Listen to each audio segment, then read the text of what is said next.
Welcome to Quiz Cymru. I hope you're ready to spark an interest in Welsh culture yet again today.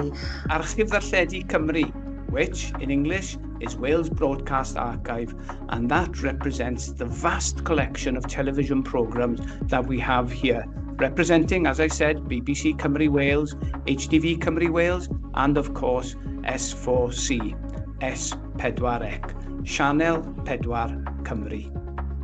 Let's go on to the first question.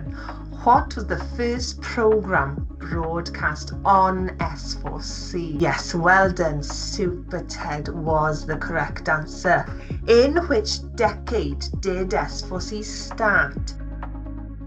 Oh, well done. Yes, it's the 80s. What is S4C's full name? Yes, Sianel 4 Cymru. The fourth question, and double points for this one. Where are S4C's headquarters?